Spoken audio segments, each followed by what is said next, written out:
and then I'm just residing here. I fall into trouble. Even even right now, it's just prison is a dangerous place in an environment that's unpredictable, and some things are inevitable, and it just seems like I got bad luck on that. Well, But I try to make the best of it and learn something, actually, the better man than whom I am. okay. The CAP priorities. Do you have any issues getting employment? No. Are you with other gang members? Uh, well, yeah, pretty much when I get in trouble, I'm with other people. Yeah, Okay. with politics and stuff like that. Yeah. Okay. We are about to watch the parole hearing of two Utah men who have interesting makeup choices. We also get a surprise visitor in middle of the hearing. I'll unpack it with the details and the decision at the end. A new case, 2119-09321, June 2021. I think at the Draper facility, three inmates attacked a victim in a section at the prison. The victim was struck multiple times with homemade weapons. The victim was taken to the hospital. He received treatment for 8 stab wounds to his upper back, finger, and arm. Earlier that day, the report describes a throughway call, I believe, with yourself, another individual in the community, and one of the attackers in that incident. It describes on the phone call that you instructed the attacker for that incident to happen. Is that accurate as to what happened in the case? Do you have any comments or that you'd like to make about that case? Just regarding them cases, I've been convicted and sentenced to what you just said, and except for the one in Gunnison where the 3 individuals were, me being one of them, attacked another inmate. I wasn't charged for that because me personally, I wanted the camera footage, and I was going to seek legal action just due to the fact how everything happened coincidentally. Kind of. Is this the one that was so November 21 in Elm? Yep. That's the incident. Okay. Yeah, it was real suspect to some type of foul play or instigating on some of the facilities' behalf, because we're on rec, and all that incident was kind of created we was housed in an environment where it's really managed to where we only come out with certain individuals. So how that happened and took place was to be able to have physical contact with anyone else. It was kind of foul play. That's the 2021 incident, Yeah, but you're and not referring to this case that I just mentioned, correct? Because that's the one over the phone. Yes, I'm guilty of that. I got, I think I got a case closed on that as well. That's the new case. I think it's a 0 to 5 that Yeah. we have. That's Mhm. that because today it's an original hearing for that case. That's a commitment case. Yes. And that's accurate as to what happened. You called over to the other section, instructed other individuals. You weren't an attacker in that case, but you instructed others to do that. Yes, and if I had appropriate legal guidance, I really could have got it dropped to a class A or even dismissed. But I kind of didn't have no guidance with that. So I basically did, not even knowing what a DOF plea was, basically did that. Like I was guilty of association and me talking over the phone, instructing them individuals I was. And then I've looked at other similar cases, and they had good legal advice and guidance, and they got class A's and it dismissed. But Okay. Well, yeah, and I'll note your comments in that regard as well. Okay. I do. So since you returned to the prison from your last parole, you completed MRT in 2022, correct? correct. I Currently, think you're in anger management and victim impact right now. and like living in balance or something like that as well. Okay. What have you learned in those classes? Well, so far they all barely started, but I am doing the on anger management on the tablet. It basically walks you through your triggers, what exactly it is that how your brain operates and how you react in certain situations, and it gives you alternatives instead of reacting negatively. It's kind of trying to give you a good positive outlook or alternative. I think if I'm looking at your case correctly, in the community, you've generally had theft, drug possession and use. Most of your violent offenses have happened in the facility, if I'm understanding it correctly. Similar cases to the one we talked about today. What would you say are your triggers regarding those behaviors? What do you think? Different reactions, different behaviors. Okay, so there's kind of two outlooks, and everything I say is always meant positive, because I know on the other there's kind of two answers for everything. So like on the other side of the coin, it could be taken as negative, but I'm accountable and responsible for some of the stuff you read, and if not all of it. As far as you brought up a great point with as far as in the community. And I don't want you, to take this on that negative side of the coin. As far as prison has been, in a sense, my demise. I do everything. I'm like 1/4 of a textbook away from business certificate from the VTs, and I'm currently working with the facility to get back enrolled to finish that. I'm doing these 3 different classes. But in the community, and I say that prison has been my demise in a sense, because there is positive out of it, but what happens is I come here on a violation, a tech or a minor misdemeanor offense that you guys don't even look at. And it turns into 5 to life, talking over the phone and getting in, stirring the pot, getting in trouble. And I really catch my most major offenses here in this prison just because of this environment. And out of I haven't even been out a year, I don't think, since in the last 15 years. I'm missing out on life. I've lost several relatives. My daughter's paying for this. My mother, I could have been a man out there, supporting them and financially and emotionally, mentally, whatever, whatnot. But, drugs was a big part of my bad decision-making in society. But I've can honestly, proudly say I've overcame addiction, work doing the MRT, and the anger management. I'm doing that right now because that was a cap. Oh, and a big point also, not just I catch my major offenses here, instead of I've been sentenced to prison twice, from the streets to here, and then I'm just residing here. I fall into trouble. Even right now, it's just prison is a dangerous place in an environment that's unpredictable. And some things are inevitable, and it just seems like I got bad luck on that. But I try to make the best of it and learn something, exit a better man than whom I enter. Okay. The CAP priorities, I went out of my way. I've completed all of them. I got my education as far as a diploma, the business. I'm very close to completing that. I've done all my CAPs, the MRT, and I put in when I was in green. I even got the privilege of being in green for a while. And, well, that's and sorry to cut you off, but so you had 8 disciplinary incidents from March 2020 until December 22, the new case. From there, you went, I think, about 16 months without a write-up. You have a pending write-up, I think. Yeah, I don't know what's going on.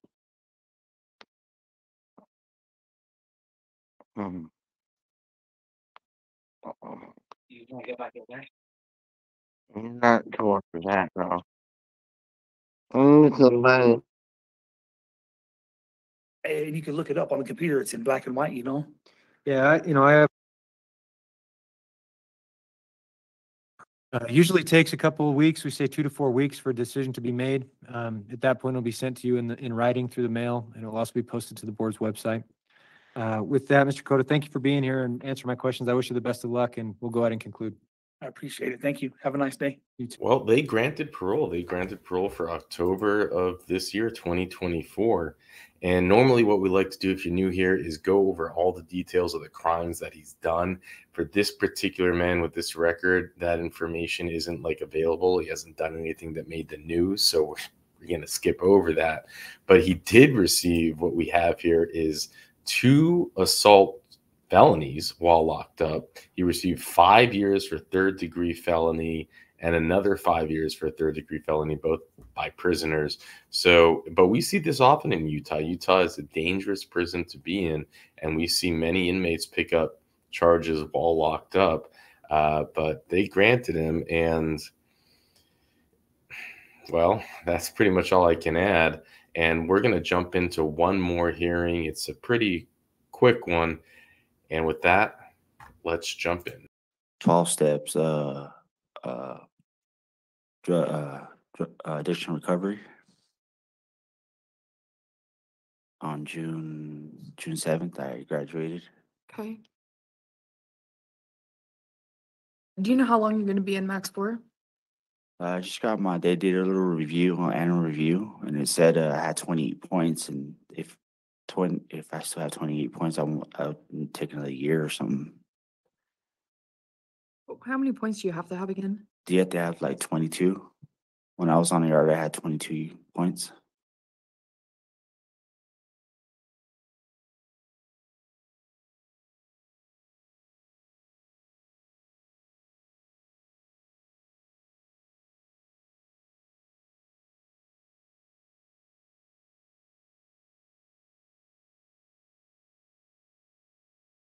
Tell me about the fight assault in November.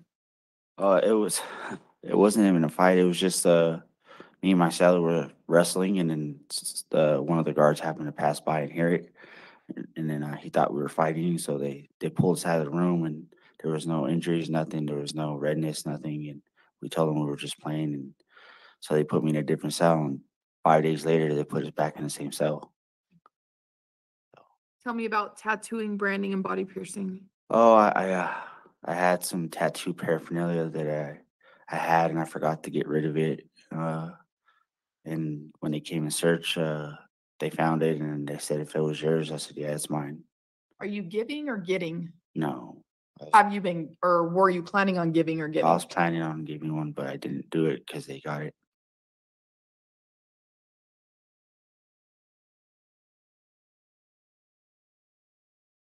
If there's restitution owing in your case, are you willing to pay that? Do Yes.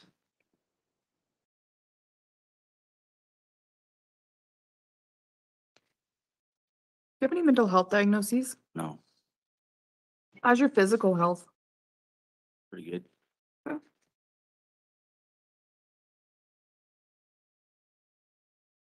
you have any substance use issues? In the past, yes.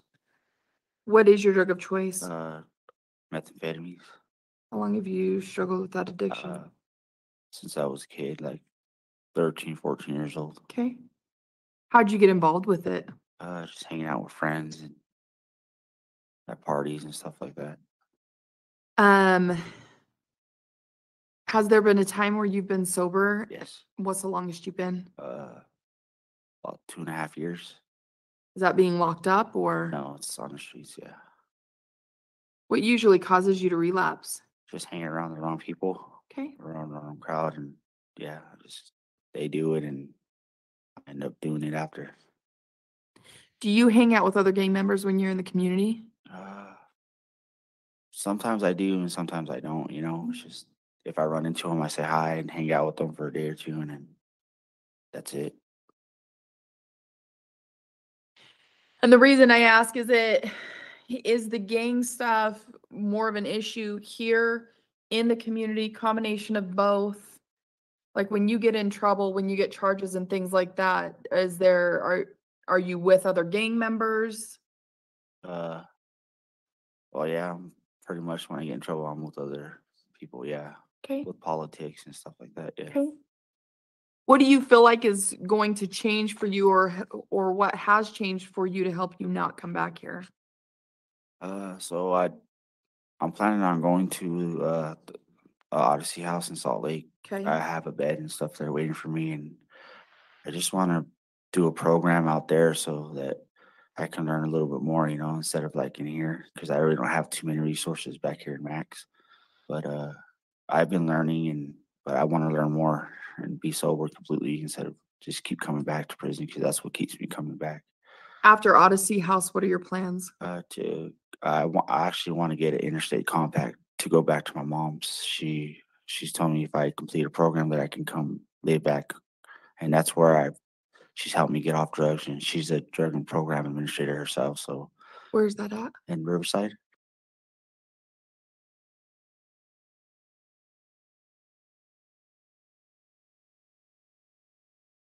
Do you have any issues getting employment?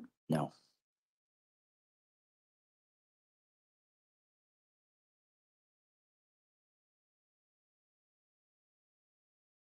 If you end up having to stay in Utah, what are your plans after Odyssey House?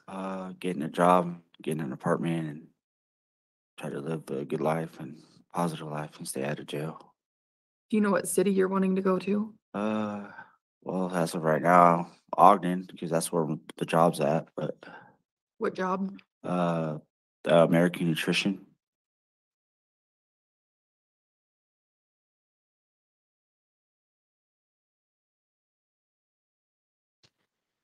Sir, is there anything else you feel like the board needs to know or you'd like the board to know at this point? Yeah, actually, I do. I just want to inform them that I know I made some mistakes in the past couple months, and that I apologize and I take full responsibility. And I really, how would I say that? I really want to go home, but that's up to you guys. And uh, yeah, basically it. Okay. What I plan on doing is taking the information we discussed, compiling that into a report and submitting that to the board. You're well aware the board is the one who has the final say over your case. Usually takes about 2 to 4 weeks for them to get that decision out to you. They're made up of 5 members. It takes a majority vote for them to make that decision in your case. You currently have a 17-month guideline, which you've passed since October 21st, 2023. What's pushed that out is the offenses that you committed while you've been in prison. Since you've been in prison. Anyway, you do have a 5-year top, which puts you at May 21st, 2027. That's the length of time the board has jurisdiction over your case, given there are no other future offenses. Do you have any other questions for me, sir? I do not. Thank you. All right. With that, we'll go ahead and conclude this hearing. Thank you. Good luck to you and have a good day. Thank you. So they granted, now it's September of 2026, which is his grant. At the time of this hearing, June 2024, it's in a little bit of time and only about 1 year and a few months before his full term date. So I don't know, you might call it a compromise or something. Now there are conditions on the grant. He can't have any more hardcore write-ups. It's Utah is much more lenient than the other states that we cover. The second channel, the links in the description. Louisiana, for example, you can't even get a parole hearing if you have had one write-up within the past 12 months, regardless of how severe it is. And you have people in Utah who are picking up new felonies while in prison. He would have been home by now without the crimes that he had committed in prison for the assaults. And they're still getting parole hearings and paroled. It's a different beast, Utah, from Louisiana. And we cover other states here as well: Iowa, Illinois, Connecticut. And you might be surprised, Illinois is a tough state when it comes to parole, at least from what we have seen. Now, normally, again, I like to share with you what crimes he initially did to get locked up. All I have here in the records, and thank you, Richard, who was that half wolf, half man emoji that he drew actually himself. He provides all the research for us. He's does it out of a passion project to bring awareness about the how, I guess, the good, the bad, and the ugly of the Department of Justice system. But anyways, he was initially locked up just for use of a controlled substance, a Class A misdemeanor. He got 1 year, and theft by receiving stolen property, felony. He got 5 years. Now, for those of us who have been around long enough, you might say, "Wow, man, that's not right. Those are pretty light crimes that he got those sentences." But that's what you see on paper. He took a plea deal. He probably has a long record. There's probably much more to it that got him those sentences. If you want to see more Utah hearings, more of these Inc. hearings with more details, click the Utah playlist below. And with that, I'll let you go. Yeah, I don't know what's going on. Hmm. You want to get back in there?